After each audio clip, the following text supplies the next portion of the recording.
Pak Ben-Hur Tomimano. Terima kasih kepada beliau lah yang memberikan saya predikat Queen of Sagu Millennial. Jadi pada abad ke-7, ke-8 itu zaman Borobudur Sriwijaya Majapahit itu makanan seluruh Nusantara adalah sagu.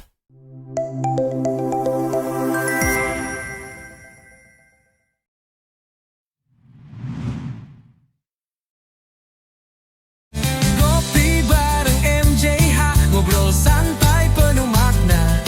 Bersama Prof. Muhammad Jafar Hapsah, cerita petani penuh inspirasi. Bismillahirrahmanirrahim. Assalamualaikum warahmatullahi wabarakatuh. Salam sejahtera kepada kita semua, sahabat-sahabat dari sahabat petani, sahabat tani, dari kelompok tani, dari Gapokta, koperasi tani, organisasi-organisasi profesi tani, ya semua sahabat-sahabat dan andai taulan yang bergerak di pertanian, dan tentunya seluruh masyarakat pendengar yang saya hormati. Sore ini kami akan berbincang dengan tokoh, ya. Kita ngobrol bareng MJH.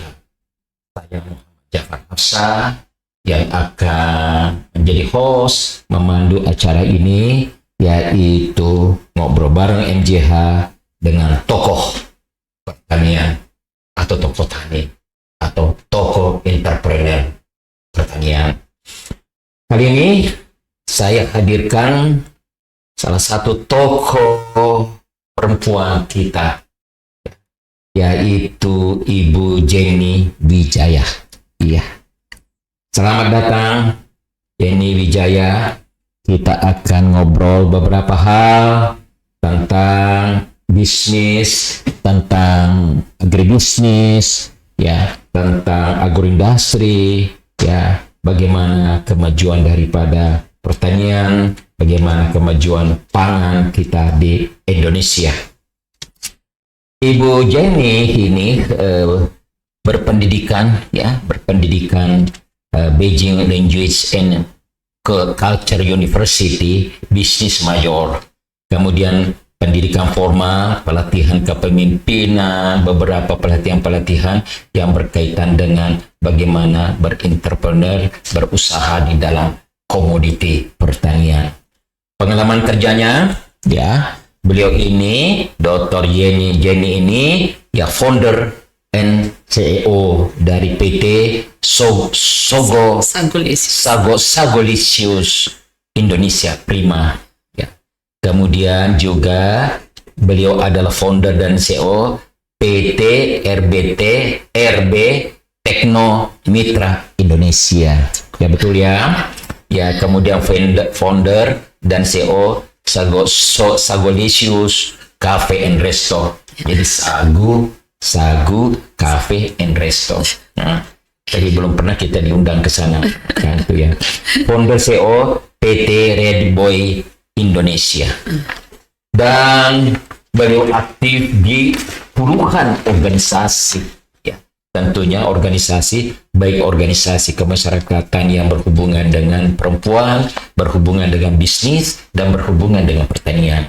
Ketua Umum IWAPI DPC Jakarta Utara, misalnya Partai Amanat, pernah di Padi sampai anggota sampai sekarang ini. Nah, kemudian perempuan pemimpin Indonesia anggota Perpina, perempuan Tionghoa Indonesia Emas Dewan Penasehat, dan beberapa lainnya termasuk pengurus inti, ya, Perhimpunan Indonesia Tionghoa. Saya juga organisasi saya satu, Ibu, ya, namanya ICMI, ya, ada MOU atau kerjasama dengan inti, ya, kami mengirim mahasiswa ke Luar biasa. Tionghoa, Ya. ke Cina, ke Tiongkok maksud saya. Nah, beliau bisa berbahasa Mandarin dengan baik, ya. Kemudian berbahasa Inggris, tentunya berbahasa Indonesia, ya. Ya, sekali-sekali logat Betawi juga bisa beliau, ya. Nah, beberapa prestasi penghargaan yang didapatkan, ada penghargaan internasional dari BRICS Women Entrepreneur Forum, ya.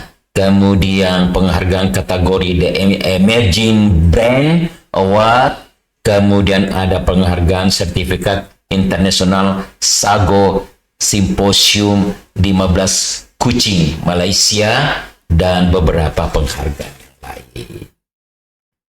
Nah, kemudian ibu kita ini prestasi dan pencapaian penghargaan nasionalnya juga banyak. Itu tadi penghargaan internasional. Penghargaan nasionalnya ini ada puluhan ini narasumber pada acara pengenalan sagu, kemudian Musir Kordunia Muri. Oh, dapat Muri Bu ya. Nah, Universitas Pelita Harapan ya sebagai ya mata kuliah dan juga memberikan kuliah umum, Jakarta International Trade Fair, Inafcraft ya. Kemudian banyak sekali penghargaan pendidikan, yaitu gelar Dr. Honoris Causa ya dari Sustainable Food and Culinary Arts ya, yang diberikan oleh Universitas Institute of Professional Management Amerika. Begitu ya, kalau panjang sekali panjang sekali kalau dibacakan semua ya kita tidak wawancara ini ya. Baik Ibu, ini bincang-bincang dengan ngobrol bareng dengan Jihan. Ngobrol itu ngopi ya, bareng ya, ngobrol pembangunan pertanian, perkembangan bisnis pertanian bersama dengan Muhammad Jafar Hapsah. Ibu, yang pertama coba dulu ya, bagaimana ya perjalanannya Ibu ya sebagai tentunya di sini sebagai entrepreneur, sebagai pengusaha, sebagai pedagang, bagaimana itu? Ya.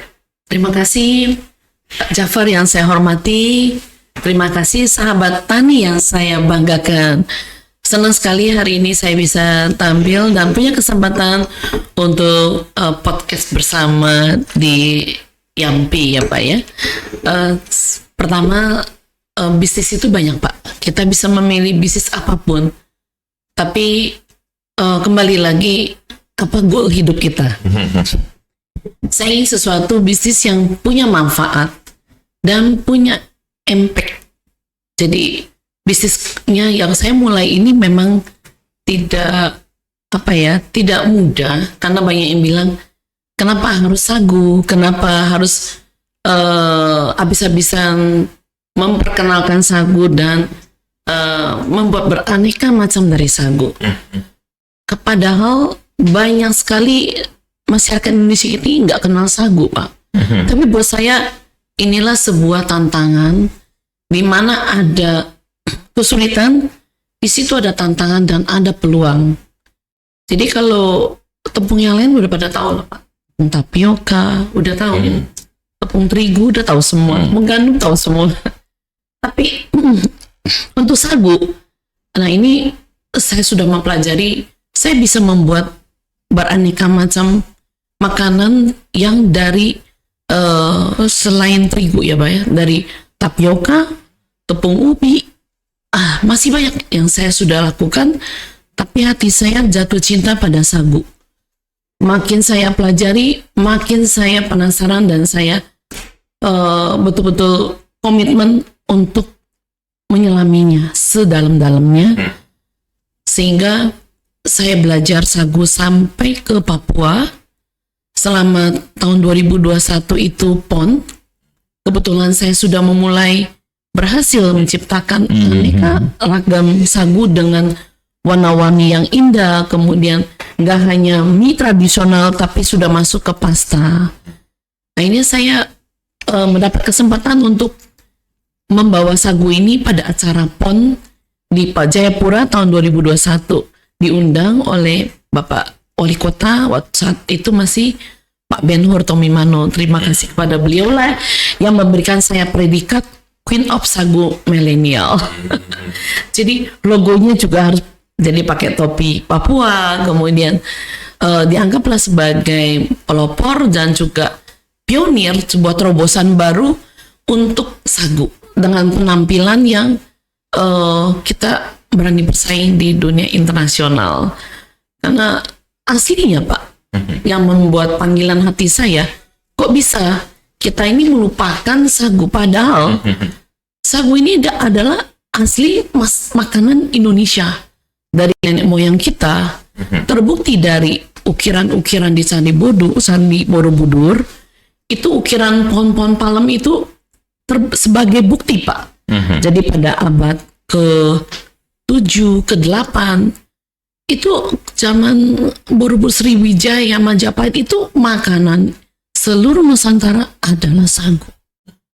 Di ukiran Candi Borobudur itu tidak ada singkong, tidak ada gandum, tidak ada jagung, tapi tidak ada padi. Nah, seluruhnya adalah pohon-pohon palem yang diyakini itu adalah sagu. Makanya bahasa Jawa, bahasa nasi apa? Sego. Sunda sangu. Atau ya, sangu. Itu sebenarnya asal-usulnya dari sagu, Pak. Hanya pada abad ke-belasan ini beras ketan didatangkan dari India, dibawa oleh India masuk ke Indonesia dan sebagainya. Jadi sebetulnya alam Indonesia ini sudah begitu cocok, begitu kita bilang Tuhan sudah memberikan yang terbaik untuk Indonesia, bahwa Kepulauan Indonesia ini sangat cocok dengan sagu. Itu adalah ketahanan pangan kita yang harus kita jaga, Pak. Jadi yang saya kritisi bahwa banyak sekali setiap tahun mungkin puluhan ribu, ratusan ribu lahan-lahan sagu yang tergerus digantikan oleh lainnya. Nah, padahal ini yang harus kita jaga, gitu loh Pak Jafar. Iya, iya Bu. Wah, luar biasa ulasan sagunya Ibu ya. Sebelumnya memang Ibu pengusaha kan? Betul, saya pengusaha. Apa usahanya itu sebelumnya? Apa komoditinya? Apa jenisnya? Saat itu jauh dari sagu. Saya pernah bisnis edukasi, ya, bekerja sama dengan Kompas Gramedia selama belasan tahun, ya, 17 tahun. Lalu saya masuk ke home appliances. Kemudian juga membantu UMKM bagaimana membuat aneka makanan, termasuk mie. Saat itu masih pakai terigu gitu ya. Tapi pada saat pandemi, saya melihat bahwa bila terjadi sebuah bencana lebih besar lagi, bahwa Indonesia kekurangan bahan pangan karena sulitnya impor. Kita tahu bahwa pada saat krisis pangan, semua negara akan menjaga stok makanan masing-masing kan. Jadi Indonesia ini harus punya sesuatu nih yang tidak harus tergantung ya. Saya hanya berpikir apa yang bisa saya lakukan dengan bahan sagu kita yang berlimpah di Indonesia Timur ini. Gitu. Ya, yang menarik itu Ibu adalah pioner ya. Artinya ini komoditi tidak boom untuk bisnis. Betul. Ibu muncul. Kemarin juga 2 minggu lalu kita wawancara di sini sorghum. Baik. Ibu itu tadi Ibu masuk pada bisnis yang menantang itu karena di tantangan itu adalah peluang. Itu jadi bersama dengan kesulitan ya, di situ ada keindahan. Itu kalau di dalam Muslim Bu, maaf ya saya ngomong ya, ada ayatnya namanya innamal usri yusran fa innamal usri yusran. Bersama dengan kesulitan, bersama dengan tantangan, bersama dengan yang berat-berat, ada kemudahan di situ di baliknya. Itu yang sebenarnya ya paling menarik untuk seorang pebisnis. Nah, kembali yang kedua Ibu, itu sebenarnya di dalam diversifikasi kita kan pengembangan pertanian itu selalu kita kan selalu kita menganutkan ada 3 ya, pendekatan, yaitu intensifikasi kan, Ibu paham kan? Intensifikasi itu bagaimana meningkatkan produksi ya dan produktivitas persatuan tertentu. Kemudian ekstensifikasi, expand, kita mau nambah areal pertanaman ya, baik menambah areal pertanaman di tempat yang sama atau memang membuka lahan baru. Dan ada lagi ilmu ketiganya itu diversifikasi. Mencoba bagaimana tidak kita fokus untuk komoditi tertentu seperti misalnya kita makanan pokok, kita beras. Maka itu karbohidrat kan Ibu. Nah, karbohidrat itu kita akan kombinasi dengan terigu. Maaf, kita kombinasi dengan sagu, kita kombinasi dengan tepung-tepung daripada ubi, singkong, dan lain. Nah, di situ letaknya. Dan sagu sesungguhnya lebih dulu di sebagai makanan utama, ya. Dan kemudian juga lebih dulu dia daripada beras, itu Bu ya. Nah, kemudian oleh karena itu tergerus oleh beras karena Indonesia itu mempopulerkan produksi beras, ya, sehingga pemegang sagu pun mengganti memakan beras, memakan nasi. Di situ Pak persoalan. Betul sekali. Jadi makin saya pelajari sagu, saya makin punya tekad. Karena kita tahu Pak, Indonesia Timur ini terutama Papua ya makin jatuh hati. Pak, sagu itu nggak cuma sebagai makanan pokok, tapi memang itu menjadi mata pencarian mereka Pak. Itu betapa baiknya kebaikan sagu itu sangat luar biasa kalau saya ceritakan kepada teman-teman dari China, Jepang, Korea. Mereka tuh sangat tertarik sama sagu kita. Sehingga saya bilang ini adalah sebuah harta karun kita yang harus kita jaga gitu Pak. Kita lihat Malaysia Pak, tahun lalu saya diundang ke simposium sagu ke-15 di Kuching, Sarawak. Apa yang dilakukan oleh pemerintah Sarawak bekerja sama dengan berbagai instansi termasuk universitas, yaitu pengembangan sagu besar-besaran, penanaman sagu besar-besaran, dan sekarang mendapat predikat ekspor sagu yang besar Pak. Dari mana Malaysia punya sagu? Dari Indonesia. Dari kepulauan. Begitu. Malaysia pengekspor ya. Betul sekali. Jadi yang saya agak prihatin, saya datang ke China memperkenalkan sagu, beberapa mereka sudah mengimpor cukup banyak sagu dari Malaysia. Lalu saya cari tahu lagi dari mana Malaysia punya sagu sebanyak itu. Ternyata sebagian besar dari Kepulauan Seribu, Kepri, Riau. Nah, jadi Ibu sampaikan, ini masa tidak lihat ini sagu bertuliskan sagu Indonesia. Oke. Ibu. Jadi produk dari sagu ya sangat variatif ya. Ibu kan banyak juga ya, taruhlah kita berbicara teknis sedikit, varietas-varietasnya sagu Ibu ya. Nah, Ibu sudah bisa mengkategorikan atau ya disaguin aja semua sama disamain? Jadi saya sempat mengunjungin hutan-hutan sagu ya, spot-spot sagu yang ada di berbagai daerah. Kalau di Jayapura, saya pertama kali saya datengin adalah daerah spot sagu di Sentani. Kampung Yobo itu bagus sekali, sudah dibangun jalan. Hektar ya. Oh ya, di situ makin sedikit Pak. Makin sedikit tinggal spot aja. Kenapa tinggal? Karena banyak tergantikan oleh tanaman yang lain. Oleh jagung, oleh pertanian, oleh sawah dan sebagainya Pak. Jadi memang rasanya sayang kan, butuh. Jadi di mana ada sagu, di situ ada kehidupan Pak. Tanahnya menjadi subur. Dan sagu kan air mengikat air Pak. Jadi dia tahan kekeringan, tahan kebanjiran. Tapi belum ada kan Anda ketemukan sagu yang dibudidayakan? Baru mungkin sebagian kecil di Kepulauan Riau kali Pak. Itu mungkin. Oh, saya nggak tahu udah sampai mana pengembangannya. Tapi saya baru dengar oleh sebuah itu. Dia kan hutan sagu. Harus sendiri. Sebetulnya nggak perlu dikasih pupuk, nggak perlu kasih pestisida. Jadi makanya sagu itu adalah sustainable food. Iya. Ada juga termasuk zero carbon karena tidak ada pencemaran udara Pak. Bentar dulu.